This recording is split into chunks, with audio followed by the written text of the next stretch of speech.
go. All right, so I wanted to start off today.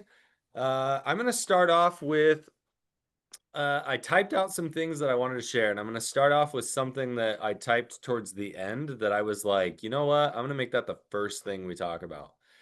And so I'm going to say this: it is normal for your sexual arousal to decrease when there is hurt in the relationship. Okay, but now listen to what I'm going to say next. It is also normal for your sexual arousal to increase when there's hurt in the relationship. As I really started to sit with, I wanted with today's topic, I really wanted to spend some time because when there has been some sort of sexual injury in the relationship, and it doesn't even need to be a sexual injury, right? It can be an injury of any kind. It can impact um, our arousal responses. And it's interesting how often I've heard somebody say, well, I feel really bad, this has killed my libido, or somebody will be like, man, am I weird, but like since this happened, I have an intense arousal response, and I feel bad, or I feel like maybe I'm doing something wrong. um, and I thought, man, what a good topic for us to explore. And let's dive into, especially if there's a sexual injury. So if there is a situation where there is some sort of um, sexual behavior that's caused an injury, like obviously pornography or some sort of relational agreement that's been violated. Sometimes we call that infidelity or an affair or whatever it might be, right? Um, and it's interesting because I have seen it go multiple directions, and the individual who has been injured often has a lot of almost panic around what's the right thing. Like, what's the right thing? Should I I'll say it strongly. Should I withhold sex? Should I increase sex? Like, what's the right thing? Well, what's interesting is, um, well, like so many other things, it really depends. I can't sit here and tell anybody what the right or wrong thing to do would be. Now, somebody who's been injured, they might think, well, I can't have sex because that's going to send the message that what they did is okay. And it's kind of a fascinating thing, although I it actually makes sense. I understand why somebody would be thinking that way, but how many other things do we do that with?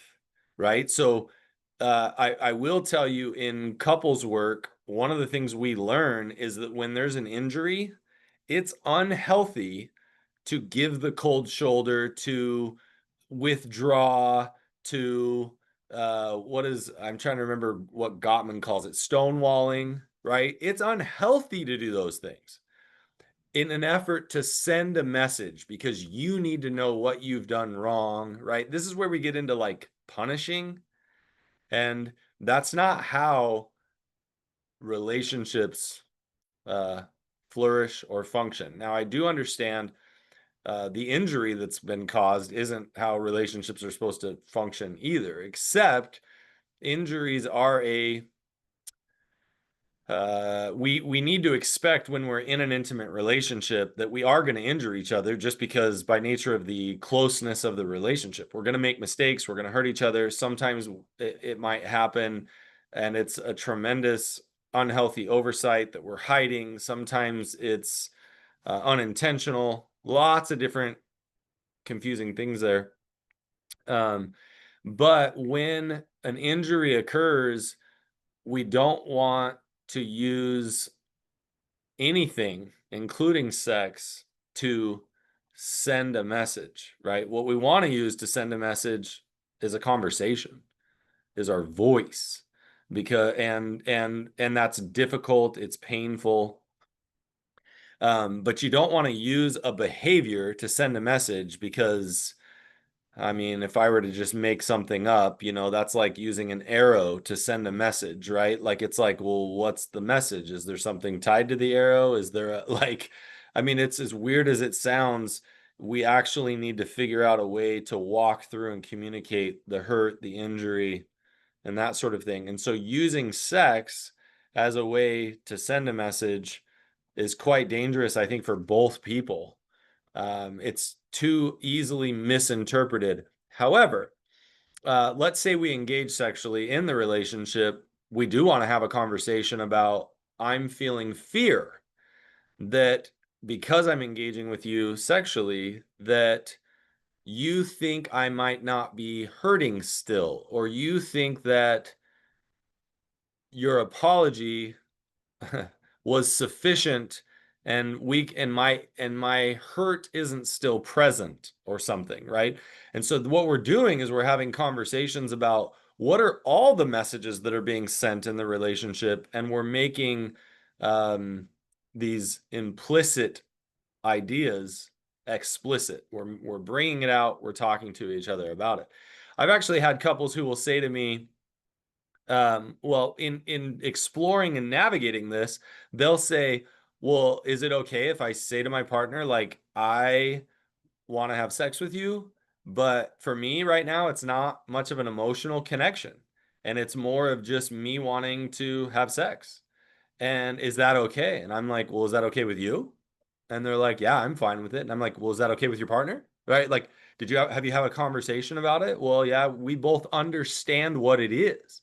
And in that regard, I'm saying to them, well, great. If you both are having a conversation and you understand the nature of what it is, then you're being clear about what the messages are between the two of you. And if that works for both of you, well, then why are you asking me permission? Now I know why they are, because they see me as obviously as a educated and trained clinician who, is looking out for dangers and worries. And at the same time, as an educated and trained clinician, it's not my job to tell you what's okay or what's not okay within your relationship. It's my job to help you explore that, figure that out for yourself. Besides that, I might tell people, well, here's what the research shows, but that research may not apply to you. Like, meaning you might be the outlier in that research. So I'm here to guide you. A good clinician is here to guide you, but that clinician themselves is also going to be making mistakes in the process. And you are going to confront your clinician about things that they said, and that's, and things that maybe hurt, and because they're working on teaching you all the same concepts. So when it comes down to sexual activity within a relationship, I don't know. I would argue it's not about is it too soon, other than is it too soon for you? Are you in a position that if you did this, it's going to bring up resentment? And if you say, well, it brings up pain of what's happened, and I'm like, okay, so are we going to always avoid the pain of what's happened? If you're going to avoid the pain of what's happened, how are you going to heal? Right now, that doesn't mean you should just rush in and try to do everything that you've always done. It's like, well, how do we create the necessary safety, trust, honesty, whatever it might be, right? To get to that point where whatever that sexual activity that you're choosing to engage with works for you. Now, sometimes you don't know until you try.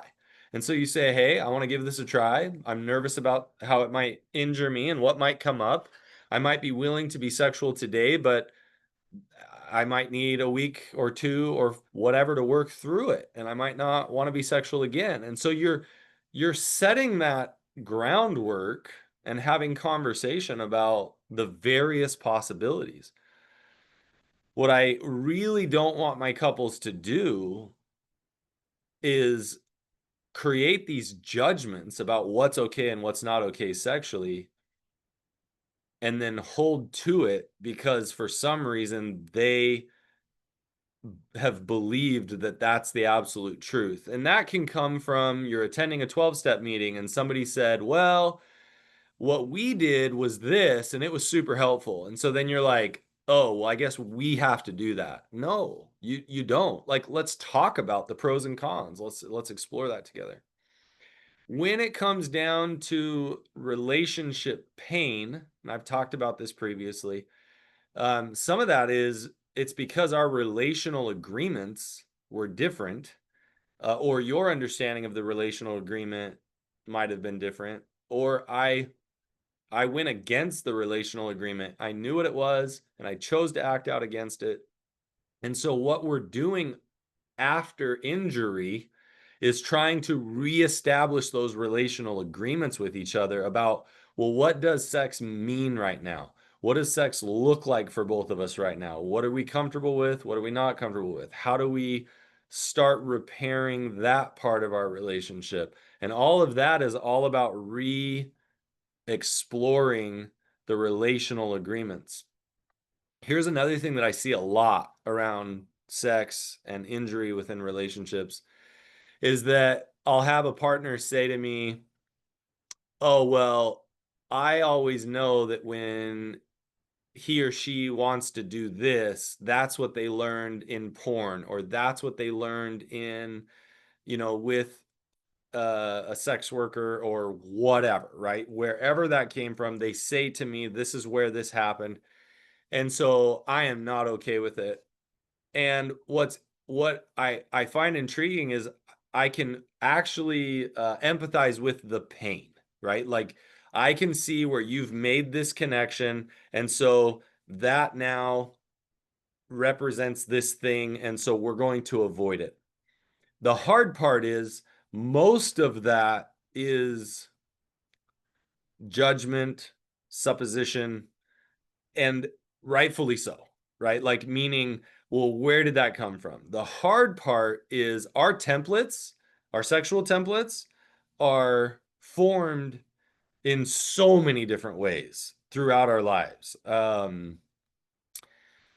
Now, sometimes somebody who is in a relationship might have only felt comfortable asking uh, an acting out partner to do this specific sexual template thing, if that makes sense, because they were too afraid to ask their spouse. and and that's, I mean, if I were to say this, that's not necessarily okay, right? But it gets to this place where we have to explore, why did this go, where did it, where it went, what would it look like for us either to eventually explore that together or figure this out together. But to automatically associate it with the negative is doing yourself a disservice, because it's shutting down this conversation that needs to happen. And it's also shutting down opportunities of healing for both of you to happen. Um, Let's see here. I've covered some of that. But so much of our templates can be formed through media that we watched throughout our lives, and that aren't even unhealthy media for whatever reason. Random conversations with friends. For all we know, it could come from a sexual education book, right? Like, I mean, the Karma Sutra, for instance, right? And we're just curious. But the issue is if we aren't able to have curious conversations with partners, with our partner, then we often will suppress that, and that can feed into this intensity that ends up coming out sideways in some other way. And so I'm trying to open that up for couples to say, well, let's talk about all this, but not in the negative framework that is the injury.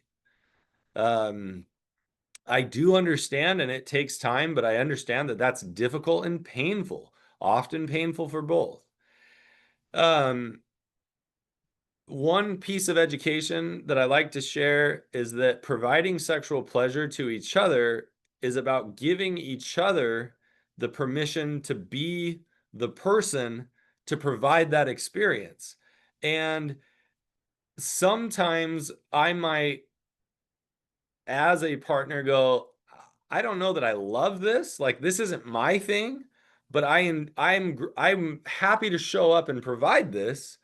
But just so you know, it's like a 1 out of 10 or even a 0 out of 10. It really does nothing for me except that I'm providing you pleasure. Um, and I'm trying to, I need to go back and find it, but in my sexual health studies or studying, I've seen that oftentimes when couples talk about the level of pleasure within a single sexual experience, oftentimes they're both like at different ends. Like one person's like, oh, that was a 9 out of 10. And the other person's like, ah, that was a 2 out of 10. And that they often switch places as their sexual experiences, like, oh, well, that, this one was mostly about you. It wasn't my favorite. Like, but they'll often take turns, whether it's happening intentionally or just naturally. That's just how it flows. Um, but in in exploring and giving and receiving of pleasure to each other, like unfortunately, we often have to unpack the different things that bring up pain for each other, and I mean emotional pain. Um, Now, sometimes that's because I came into the relationship with a belief. And so I'll give you an example. Let's say somebody got into the relationship and they were raised in a certain way, could be religious, doesn't really matter, but they were like, hey, I'm not going to be sexual until I meet the person I want to marry or I'm gonna marry, right? And so then they find out later, well, my partner had multiple sexual partners. And so then they have to process through like this belief that if I love my partner, if I truly love my partner, I'll have never had sex with another person. Right. And it's like, hey, I'm going to throw this out. That is the belief that you came in with, but that may not actually be true at all. It might be what we call a faulty core belief. Now, it may have been something you decided to do, and you assigned and attributed that belief to true love or pure love, which is one reason why, if something happens relationally, it's such an injury. It creates such an injury for that person. And we need to be empathetic to that. Like, well, no wonder. Like you had this belief and you uh carried yourself throughout your life, preserving that part of your sexuality or whatever, however you want to frame that. And then when this thing happens, it's like, oh my gosh, well, my belief was if I behave this way, then I'll marry somebody who will always be faithful, that sort of thing. And those faulty core beliefs are often what we have to work through and unpack. Um, Let's see. The other one, I mean, this one would be similar. I'll never marry somebody who looked at porn, right? That might be another one. And it's like, hey, let's unpack that. Why did we create that belief? Or I've always told myself, this is a big one. I've always told myself I would never stay with someone who hurt me by doing something sexual outside of our relationship. And like I hear that a lot, and I always tell people like, cool, I can appreciate why you might have had that judgment, but what's fascinating is how often I tell people you don't know what you're going to do when this day happens, and there's nothing wrong with you for choosing to stay because this complicated thing happened. And I realize I'm talking a lot, but ultimately, like, we have to slow down and realize that we've carried in without ever even understanding it. We all carry in these faulty core beliefs into our relationship, and oftentimes those are the sources of our pain, and we have to carefully go through and understand them while we find healing, and that's often how we're finding healing. But I will caution you guys, sex is a beautiful, wonderful part of a relationship. Even I would say it's not there to provide the healing. It's not there to be proof of the healing. It's there for lots of reasons, and one of it is sexual pleasure. And so I would encourage you guys to be careful of moving into a place of sexual avoidance. Sexual avoidance can cause so much harm to individuals and to relationships, but it's understandable why you have to carefully work through to where you have to refigure out what the sexual healing is going to look like in the relationship. But sexual avoidance is never the answer, and it's often creating a big problem on the other end.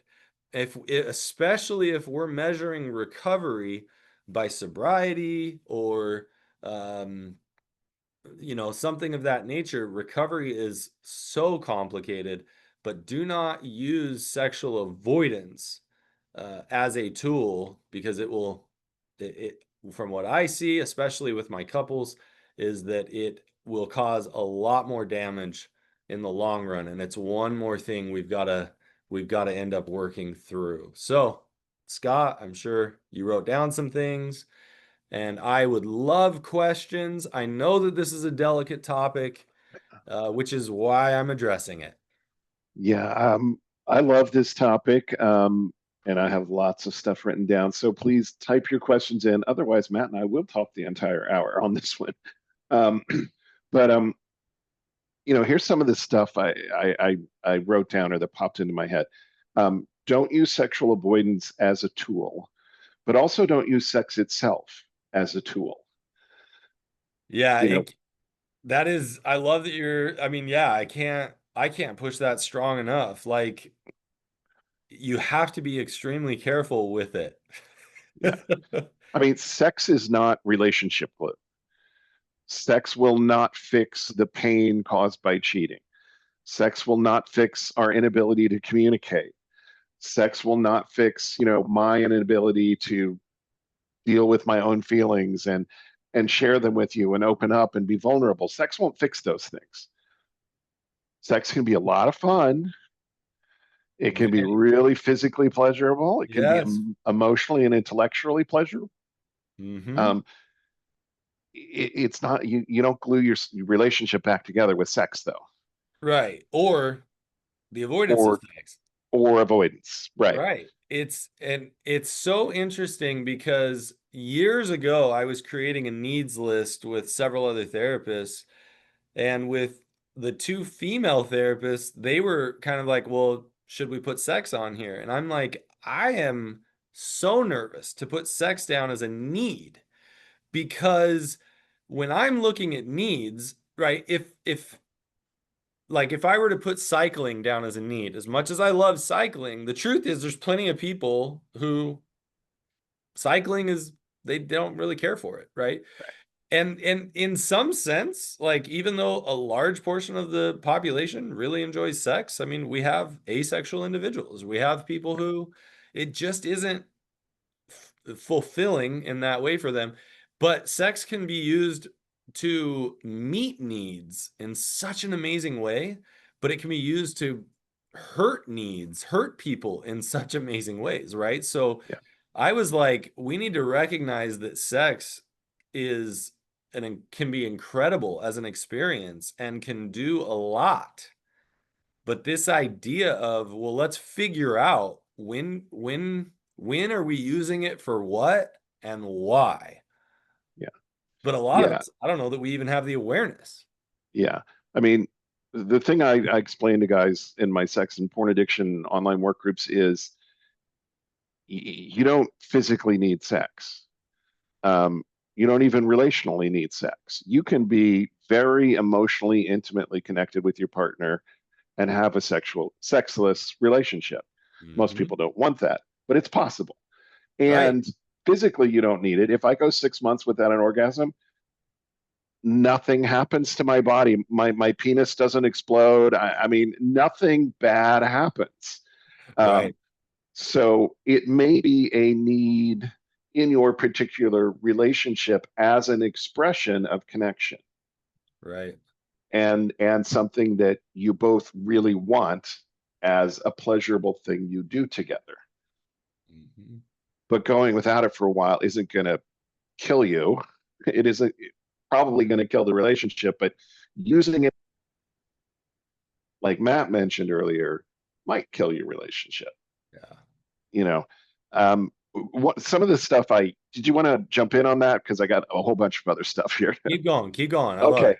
Um, Reasons that I hear for not having sex. You know, and keep in mind, I mostly work with addicts. My wife is punishing me. She won't have sex with me. I'm like, what? Well, you cheated on her. She doesn't trust you. Why would she want to literally physically open herself up to you when she doesn't trust you or feel safe with you right now? But they'll assume it's punishment. Um, and they'll say things like, well, I'm afraid that if I don't get sex at home, I'll act out. And I hear kind of the reverse of that from partners. If I have sex with him, he's just going to fantasize about his affair partner or pornography. He's going to be using me as an object. They don't want that. Don't blame them. Right. And they're afraid if I don't give him sex, he'll go cheat again. Oh, totally. So can you address those beliefs? Well, so here's the cool part about it. All of those beliefs, right, are valid. And this is something with a question that just popped up we're going to talk about as well. What people misunderstand when I talk about faulty core beliefs, I'm not invalidating the belief or the fear at all, right? Like so let's say somebody's like, well, I'm afraid my partner, he or she is going to fantasize about a fair partner if I have sex with them. Okay. Well, to be honest, I'm like, valid fear. Let's have that conversation. Now, it's tough because, well, my next fear is he or she isn't going to tell me the truth because they just want sex. Okay. Let's have that conversation, right? Let's talk about and work through all of these various fears, worries, concerns, beliefs. And and the hard part is, and this is so scary, especially for a partner that's been injured, is if I say, okay, what if they tell you no, they're not fantasizing, and later we find out because they disclose, you know what? The truth is, fantasy does come up for me once in a while. I want you to know I'm working on it. I mean, there's a lot of reasons. They could be lying because they're afraid. They could not even be aware that the fantasy's coming up, right? There's so much growth that has to be explored and worked through. Unfortunately, this is why therapy can take so blasted long. This is why recovery can take so long. And so all of that, sometimes I would suggest that we don't go to our partner and say, well, I'm not going to have sex with you if you're going to fantasize about somebody else, right? Because we're laying down this rule. Yeah. And it's like, hey, how about, hey, I I'm wanting to try being sexual. I want you to explore while we're being sexual. Do fantasies come up? And if and when they do, what do you do with them? Yeah. And if they find, and if it's like, essentially, can we explore this together and can you tell me what's happening for you? Well, here's the other thing. I understand in a non-injury relationship, and I know that's, I mean, I'll just say it that way for a second. A couple might ask, hey, like, it might be assumed, and I'm not saying that that's healthy. Well, if either of us fantasizes, it's no big deal because we're with each other and we're connected. Like, it's the idea of, well, we should probably have a conversation. What if one of us is fantasizing? Is that bad? Do either of us care? If so, why? What does that mean if I had some fantasy come up? Is that a problem? Like, meaning what is the belief we're carrying into that whole thing to begin with? So to say, I'm not going to have sex with you if you're fantasizing. If you went and had a conversation with somebody else randomly and you said, man, I would never have a conversation if my spouse fantasized and about somebody else while we were having sex, and they were like, really? Isn't that normal occasionally? Like, why would that be a problem, right? And then we go, oh, well, I've just always believed and assumed, right? Well, Yeah. that's part of what has created so many problems in these relationships as we come in with all of that. I'm worried that I got off on a tangent. I don't think so. And Okay. by the and that was a non-injury relationship where you would have that conversation. But after infidelity, the Right. dynamic always Well, changes. yes, and that's actually what I'm trying to talk about. I'm Right. not then saying, right, if we were going to have a more like proper conversation, oftentimes what an injured partner will do is go to the partner who did the injury and they will say, you can't fantasize if we're having sex, right? It's almost like I need you to change this to create safety for me, and this is the only way we can do it moving forward. And the risk in that is that you have a partner who feels bad about the injury and is immediately going to be like, whatever you want. Well, then we start creating this unhealthy power dynamic. And also stress during the sexual act. I got to be the mind police while I'm trying to enjoy, and things don't work then. Correct. Well, yeah, because the biggest killer to arousal is pressure, Yeah, right? And so the difficulty is that what I'm not suggesting that an injured partner with all the hurt coming up that they're going to be able to naturally think about this and do it, but the conversation would look something like, "Hey, I'm realizing that my hesitancy to connect sexually or to engage sexually is my fear that you might have fantasy. And I'm realizing we've never talked about what fantasy looks like during our sexual experiences. yeah, And my greatest fear is that you're going to fantasize about somebody else. And I know if you're doing that, that's going to be a turnoff for me. Right. So now we're opening up and starting to have all these conversations. Now, yeah, um, but the assumptions that here's what a healthy sexual relationship looks like starts creating all of this pressure, all of this rule making, which is safety seeking behavior. It makes sense, but is it actually killing the sexual relationship?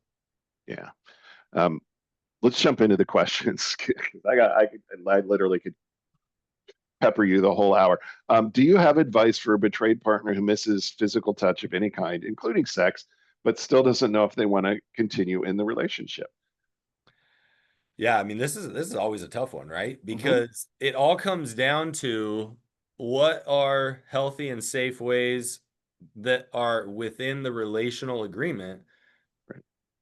and within your own personal moral and belief system for you to get healthy touch, right? And it's tough because I can't give you advice, right? In a sense, like I know some people have told me, man, I schedule regular massages, right? They'll go to a reputable massage therapist and they'll schedule regular massages because they want to have healthy physical touch where they feel comfortable and safe and hopefully never feel exploited or violated, right? Like but it's tough because the where you go from there is always going to come down to, well, what are your moral beliefs and what are your Right. relational agreements? You deserve to have physical touch. No wonder why you miss it. It's one of the core, it's a core human need. Yeah. And so you need to explore safe ways to get that met. Um, and it's tough because I don't exactly know. Like, I can't give you a prescription of go do these things. Some people can get together with friends and they get hugs. And I had a buddy of mine the other day who was like, "Hey, I'm coming into town." And he goes, "What I want?" He goes, "Dude, I would love to sit on your couch and just have you kind of wrap your arms around me." And he was like leaning on my shoulder. Funny thing was, is that he was there and my wife was sitting on the couch and all three of my kids and my son-in-law were there and we were all talking as I was just kind of hugging on this buddy of mine. And that happened to work in that situation, but that works because I even told my wife, "Oh, hey, this buddy asked me if I could give him a hug and just chill and whatever." And she's like, "Yeah, of course. I don't get." It's like we had that conversation. Um, but it's all about you guys like that each individual having to figure out what are ways that I could do that work within my framework. Yeah.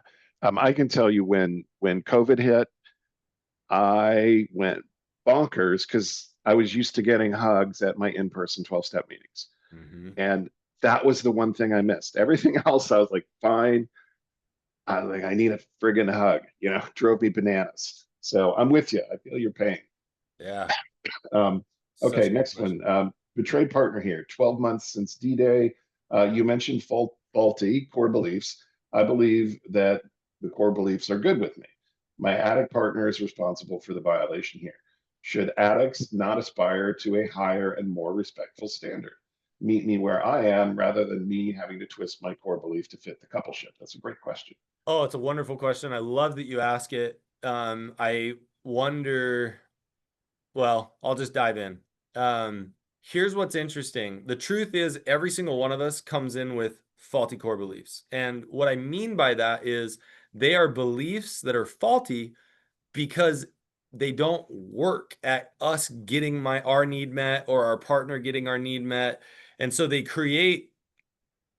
a um they create like a relational rupture. So let's say I mean, one of my faulty core beliefs for the longest time was faulty because my belief was men are unsafe. Men are the reason that I suffer. Men are the reason that people suffer, right? Well, let's be real. There are plenty of men who cause injury. And so it would be unhealthy for me to believe, no, men are safe. Men are the reason that we have joy and happiness and pleasure in life. Like, if that makes any sense. Like, well, it would be faulty for me to swing that over to the other side. I had to come to a place where I'm like, some men cause injury, some men cause pain. But the truth is, some women do too, right? And that's where the belief was faulty because, and it was all centered around injuries that I had experienced. And I probably trusted women too much because in my adult life, probably the greatest injury I've received was from a trusted woman. And that was something recent that I've really had to sit with, where it was like quite possibly the greatest betrayal I've ever experienced in my life was from a female colleague, right? Um, and so we get to this space where it's not about shouldn't he or she aspire to a more higher respectful standard. It's actually about let's explore what your belief is and where it might be causing, where it might be a result of injury, where it might actually be hindering, and it's more of a bubble of protection than it is an opportunity to heal and find growth. Should the individual aspire to help you heal? Absolutely. Let's figure out what that respect looks like, right? I am not saying that that the individual should just push past with force to Right. twist your core belief. Absolutely not. No, as a couple, we're going to work slowly at understanding what those are, figuring out how to create the safety we need, and maybe in the process of you healing, you find out how to mold that core belief into something that is more beneficial in the Right. relationship. But by golly, I hope he or she is doing the same thing for Yeah. their faulty core beliefs. Yeah. Which of my boundaries are non-negotiable? Which of your boundaries are non-negotiable? Okay. Now, how do we stack up? And maybe we do need to negotiate, or maybe one of us has to come toward the other one. Maybe my boundary is more non-negotiable than yours, that kind of thing. It doesn't make boundaries and beliefs wrong, particularly, but it can make them conflicting. I think I'm trying to say what you said, but differently, and I don't think I'm succeeding. No, yeah, I think what you're saying is good. It's just a matter of, hopefully Right. this is resonating. Yeah. Please understand, I am never suggesting that you don't work on, um, again, the foundation of honesty, safety, Right. trust, vulnerability, intimacy. And I'm not talking sexual, I'm talking emotional, right? Like those are those layers of building a relationship that I think are so important. I'm not talking about just pushing past that. It's like, no, that's what we're carefully working together on. Yeah. Um, I'm the betrayed partner who has tried long enough to have those conversations about safety and needs. My sex addict's words mean nothing at the moment, and he communicates to me via his behaviors that my safety is not a priority. And then he defensively and punitively shuts down conversations about my safety. He's indignant that I don't want physical intimacy and blames me for punishing him. I will avoid sex with him as a tool, a boundary to stay safe. If he can't use his big boy words, how is that my problem? Yeah, it's a good question. So I'm going to walk through this. I'm going to invite you to think about a few things just a little different. So it's, I want you to recognize here that likely what's happening for you is, um, let's just call it this. His behaviors are pushing on your braking system, right? So imagine that your arousal system has brakes and accelerators, right? So his behaviors are pushing on your brakes. And most of the time, when somebody is not experiencing um, sexual desire, it's actually a braking problem and not an accelerator problem. And so what what you're what you want to try and communicate is something like this, because like it's funny because you're using very defensive language around, and it's a protection because you're hurting, right? It makes sense. But if you think about it, and if you were to go to him and say, hey, I actually have a great desire I mean, I don't know if this is true, but let's play with the idea for a second. I have a great desire to enjoy a sexual relationship on multiple levels. I long for it. I miss it. I crave it. Right? I wonder, have you ever said that to him? Right? First of all, just that first part, have you said that to him? The next thing is, are you aware that these behaviors hit my brake and my arousal like disappears because it's hitting my brake?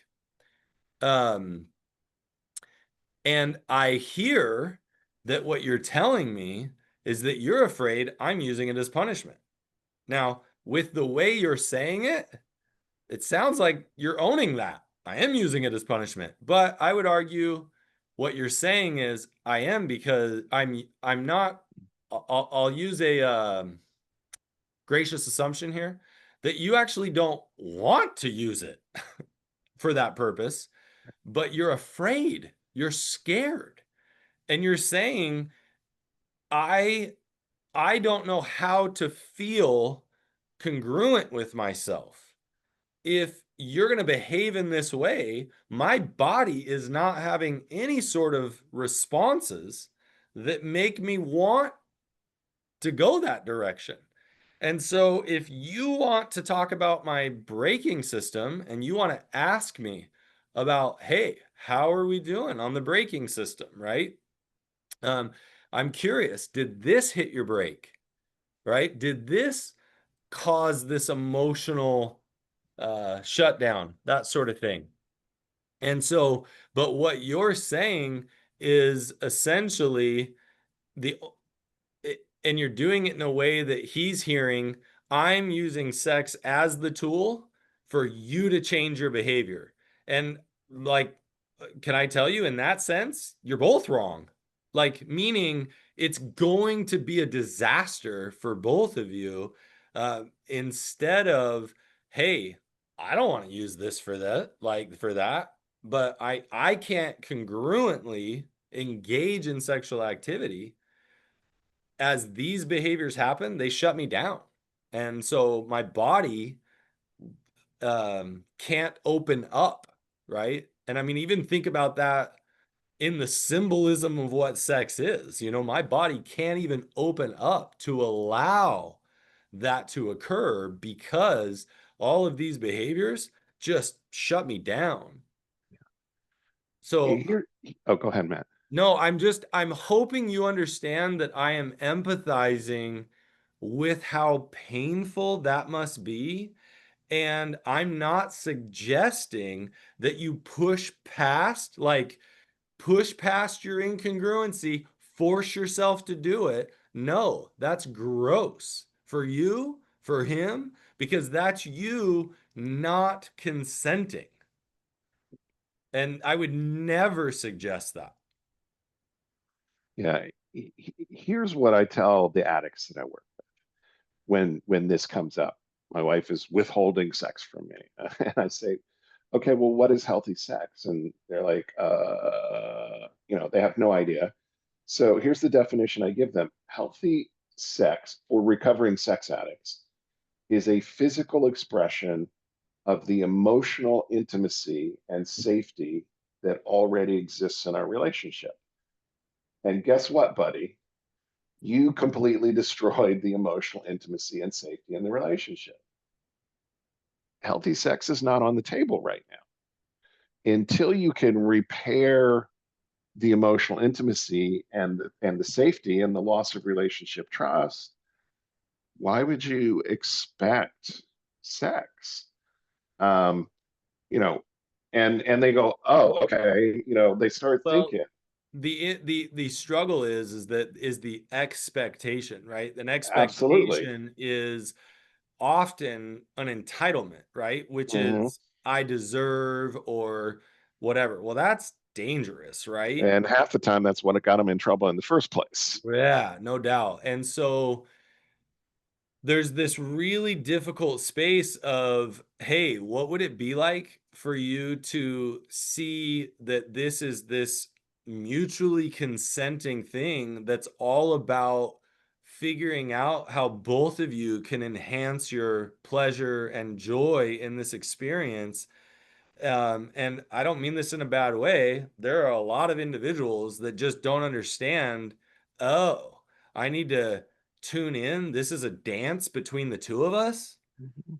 right? Like, the old cliche is foreplay starts in the morning, right? Like it's an all day, all the time thing. Like if I'm mean or rude, like I know personally that my partner is like, yeah, I'm not interested. If you're grumpy, mean, rude, boop, my desire goes down, right? And it's like learning, well, how do my behaviors impact my partner?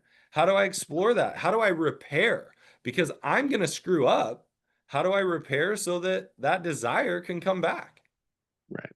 Yeah. And I do want to add something.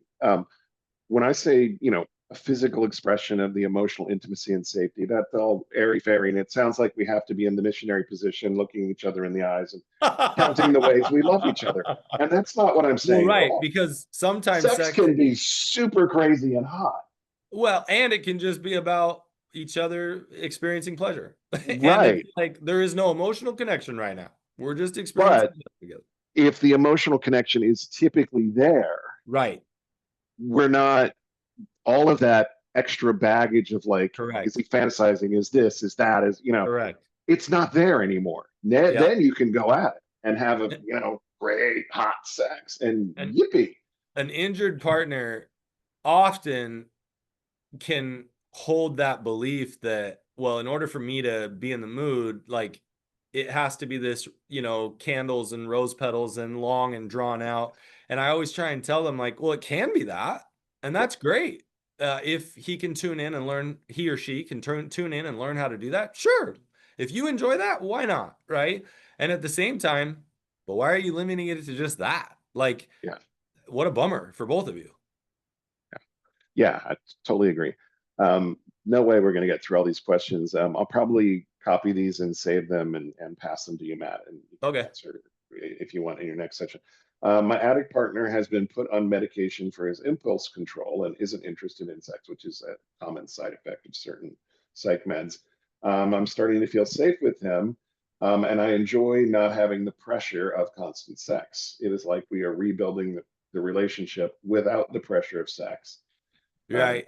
And here's the interesting thing. I'll jump in real quick. So it's interesting the words that you used and isn't interested in sex. And I would probably challenge that a little bit, right? Because the mistake that we make, and we do this stereotypically with women for instance, right? Where we're like, oh, women aren't interested in sex. Well, we know from the research that I think 30% of all women never have anything but a responsive arousal, which means 30% of all women, and that can shift throughout our lives, by the way. But let's say 30% of women never at any point in their life have a responsive arousal, which means they're walking down the street or doing whatever it is they're doing, and suddenly they're like, lightning bolt, psh, hey, I want to have sex right now. Well, 30% of women never ever in their lives are going to have that experience, at least according to the research. And so when you say he isn't interested in sex, and yet you say we are rebuilding the relationship without the pressure of sex, my thought is, well, that sounds like he's interested in sex. But for right now, he's in a state where he doesn't have spontaneous arousal. And that spontaneous arousal, if it's way higher than a lower desire partner, is part of what can create so much pressure in the relationship. And it can cause a lower desire partner to feel, oh my gosh, this is all you care about. This is, I'm only a sexual object or whatever, right? But the interesting thing is, based on your statement, I would wonder, maybe we start going, well, is it that you aren't interested, or is your spontaneous arousal gone? But now, um, the responsive arousal is really all we're dealing with. And that means that maybe I have to initiate more. Maybe if he has a responsive arousal, he may have to schedule it so that he initiates, but it's initiated because there was a reminder, if that makes any sense. And so that's what's fun about understanding arousal styles, is that just because that spontaneous intensity isn't there doesn't mean there's a lack of interest. It's just changed the dynamic from something you've never seen before. Yeah. Yeah. And yeah. Um, okay. Next one. I'm a betrayed partner that saved myself until marriage. My husband disclosed his porn addiction while we were dating and most of his sexual history, and I didn't hold it against him. He started an affair during the 20th year of our sexless marriage. We are 1 year past D-Day, and he still avoids sex with me. I don't care about being objectified or that he's fantasizing. I'm also fine with disconnected sex, but he's still avoiding it. He thinks that he may be a sexual anorexic, but I fear that he still wants the affair partner. What are the symptoms of a sexual avoidant or sexual anorexic? Huge Well, question. here's the funny part. So I use the term sexual avoidant in the sexual health world. That's the term that's used, because Yeah, sexual anorexic which is I think a Patrick Carnes term. it is, and it's sticky. Yeah, it's actually often considered pretty shameful. And so because what's actually happening is that this is an individual who's avoiding sex. So what are the symptoms? You're describing them. Like, you don't need to know the symptoms, you're experiencing them. Here's what I think what I would ask if I were you, and I hope it's okay that I'm giving you this response. What I would ask is, what are we doing to explore the sexual avoidance? Is he willing to let you explore what is the sexual avoidance about? Like, and I love that what you just did in that question or in that statement was to tell me our lack of sex, even though I had all of these beliefs and I came into the relationship a certain way, even though I've been injured, I want sex with my partner. And I'm like, that's awesome. That's beautiful. What an awesome thing that you have a connection to your sexual self and you recognize how amazing and powerful it is, and that you're wanting to continue to express that regardless of what has happened in your relationship. So good on you. And at the same time, you're grieving because here is this individual who went and was sexual. And this is what I would be curious about, which we don't have time for, is why did the relationship become sexless? Right? So technically, a sexless marriage is 13 times or less within a 12-month period. And I don't know if you're using it technically or if there was just this massive period without sex. But however you're using, or it still was sexless on your terms, which is fine. But here's what's interesting is I would start exploring, well, how did our relationship get sexless to begin with? Like where was that going? What was happening there? Right? You've got so much to unpack about where the, and then when it was sexless, why did he go to somebody else? And then now that it isn't sex, or at least you're not willing to keep it a sexless relationship, why is he, right? Like there is so much to pull apart here that I think Right. is so good. I don't think the answer to your question is Right. what are the symptoms? Like Right. you're in it. What, Yeah. let's not worry about the symptoms. Let's try and figure out how to get in and start changing that. And I love that you're asking the question because I can tell that you're like, can I change it? And I'm like, Yeah. oh, get in Yeah. there. I just put a link in the chat feature. Dr. Eddie Caparucci teaches a Why Men Struggle to Love work group that starts in a couple of weeks. Share that link with your husband, please. Um, it's 12-week work group, and it walks the men through this issue. A lot of this because, I'll speak for myself. I have a lot of childhood trauma, and it causes me to not trust the people I'm close to. The people that I really should trust are the hardest people for me to trust. So sex lived over here and actual connection with people lived over here. But because my trauma was sexual, bringing those two together was really, really difficult for me. I don't know if he has sexual trauma in his past. He's got some trauma that makes it hard for him. The person he cares about the most is the one who scares him the most. Yeah. And it's probably related, that's Well, what well, sexual that, avoidance is typically yeah, comes from. it's so common that I'll see that the person they least want to connect with sexually can be their partner because that's who has the most power to hurt them. And Right. so they end up hurting their partner by being sexual elsewhere. Yeah. And yet it's like all along what they actually want is connection, but they don't even know how to create the safety Right. for themselves to do that. It's so sad. And they can be sexual with porn because there's zero risk to porn Right. or an affair partner. I mean, there's no risk there. I'm sorry. Affairs are Well, just pure fantasy. There is some, yeah, I mean, it's well, there's lots of risks, sadly, the, for the yeah, relationship, for their own physical body. I mean, there's all sorts of different, right. Yeah, but yes. And I I'm get not what you're discounting. saying. Yeah, I will say this, the very last question, and we're skipping a lot of comments because we don't have time. yeah, The very last question, are we just damaged beyond repair?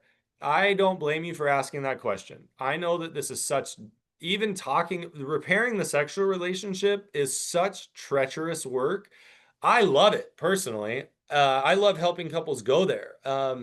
It's such a beautiful, amazing thing, but it takes a lot of work. Oftentimes, there can be a lot of work that needs to happen to build up to that. And so I know in asking that question, you're saying, man, do we have hope? Here's the hard part.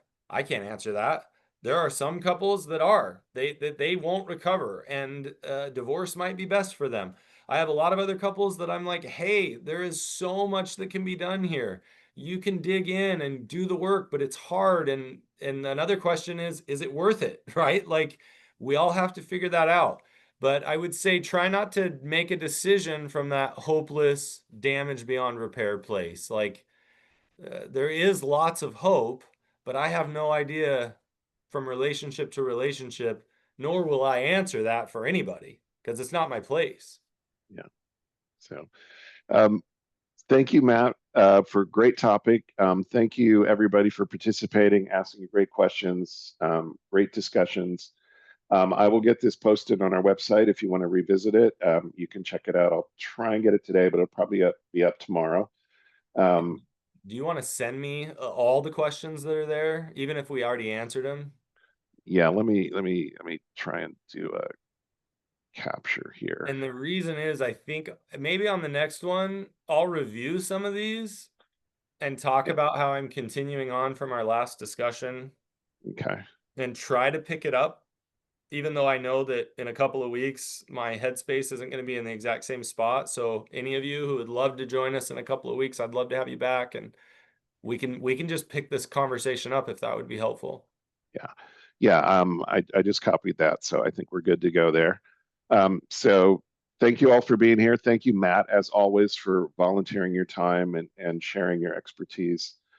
It's always greatly appreciated. I think Tammy will be back with you at your next session. Okay. So, all right. It's great to see you, Scott. See you Good to guys see you too. soon.